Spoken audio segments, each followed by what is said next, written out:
ہمارے ہاں میت کو غسل کفن دینا معیوب سمجھا جاتا ہے،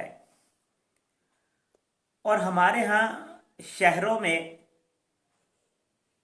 بلکہ اب تو دیہات کی سطح پر بھی مخصوص اشخاص ہی میتوں کو غسل وغیرہ دیتے ہیں اور پھر ان کو مزدوری دے دی جاتی ہے۔ لیکن میت کو غسل دینا، میت کو کفن پہنانا، میت کی قبر کھودنا، اس کا اجر کتنا ہے ہمیں اس کا علم ہی نہیں۔ اگر ہمیں اس کا علم ہو جائے تو ہم خود اپنی میتوں کو غسل دینا شروع کر دیں۔ نبی اکرم صلی اللہ علیہ وسلم نے ارشاد فرمایا کہ جو شخص میت کو غسل دیتا ہے، جو شخص کسی میت کو غسل دے اور پھر اس میت کی پردہ پوشی کرے، اس کے عیوب کی پردہ پوشی کرے، تو اس کی 40 مرتبہ مغفرت کر دی جاتی ہے۔ میت کو غسل دینے کا کتنا بڑا ثواب ہے کہ اللہ تعالیٰ اس کی 40 مرتبہ مغفرت فرما دیتے ہیں۔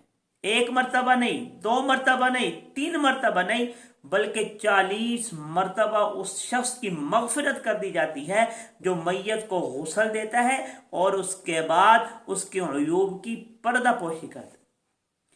اور اسی طرح فرمایا کہ جو شخص میت کو کفن پہنائے گا تو اللہ تعالی اس کو جنت کا ریشمی لباس پہنائیں گے۔ اب میت کو کفن پہنانے کا کتنا بڑا اجر، یعنی میت کو کفن پہنانے والے کو جنت کا ریشمی لباس پہنایا جائے گا۔ اور اسی طرح جو شخص میت کی قبر کھودتا ہے اور پھر مردے کو دفناتے ہیں، میت کو دفناتا ہے، دفنانے میں مدد کرتا ہے، تو اللہ تعالیٰ اس کو اس شخص کے برابر اجر عطا کریں گے جس نے کسی ضرورت مند کو مکان بنا کر دے دیا، کسی ضرورت مند کو مکان بنا کر دے دیا اور وہ اس میں ٹھہرا رہا۔